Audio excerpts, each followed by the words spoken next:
Paita ni hugaw ang balay, oy. Walang lain malimpiyan ni. Pero sige lang, may na lang, iniguli ni Papa, limpyo ng balay.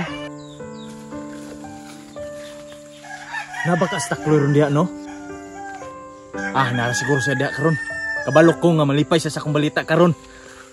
Pre! Pre! Pre! Uy, pre! Saan to, pre? Dali-dali lagi ka. Pre! Kabalo ba ka, pre?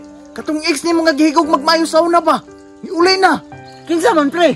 Katong gilakan ni magmayo sa una ba? Katong makakadawat? Linlin? Pag sure, pre ba? Basi nangatik ka. Kabalo, biya ka nga. Gigog man ako na pag-ayo. Nah, mutuo ka sa dili, pre. Nakita mi ganina. Di ka katuo, pero tinaputi aron. Tawa no? Lagi? Ako lang to ba makita ko diri ah? Lain pa yan to ba? Kumusta yung mulaglag ron? Wala lagi. Sakitan gyud ko pagkayo tong pagduwag ng kuy ba? Nah, si Takloy ron. Nagmahay-mahay karon sa iyang naminyuan. Ha? Ngano man? Pagsuroy? Nah, saon man. Napukus ra man pula kami niyo apon. Sa to pa? Wa siya gusto. Nah, ambot lang. Pil na ko mura na kasi ginuhura malay. Oo, pre. Maunay among istoryahan tanan. Nah, ambot lang ka, pre. Kay base sa iyang istorya, naapag yun sa piling sa imuha. Sige lang, pre. Kay basin daig magkita mi, makaistoryahanay mi. Karon di ay. Unsa man taong ka? Namo ko'y kontak niya. Naapa mo kukuy lakaw, pre. Kay mangita kog baboy ba? Bitaw pud, pre, no? Di po ko kapugos ni mo, pre. Unsa man? Muli na pud ko. Sige, pre. Salamat sa balita. Lin. Padulong siya sa tulay karon. Okay, sige Ar. Padung na ko dito ah. Nakaw na. Para maapsanin mo dito. Okay, sige.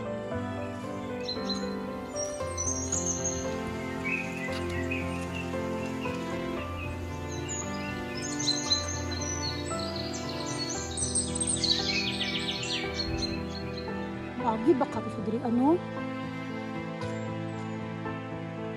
Lin?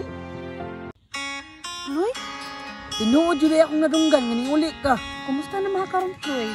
Balikan ako, mingo naman daw ka. Lagi, pero... Basta, Nakay problema, Chloe? kabalo naman ka ba nga.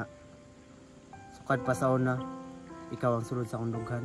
Ako pod gani, Chloe. Wala pa po ko nagminyo kay wala pa ko ka-recover itong pag nagbulan daw sa una ba. Ambot ka ha, nganong di mo dyan ko makagusto og lain. Mag-work pa ba ka tong relasyon, no? Kung magbalik ta? Oo niya, Chloe, mahadlo ko pod ko kay di ba minyo naman ka? Minyo lagi. Pero sa unta man, sukad pa sa una, ikaw man ang gipitik sa akong kasing-kasing. Karon, kay naan ako ebidensya nga ipakita sa iyong asawa. Mulakaw na ko basi makitaan pa ko.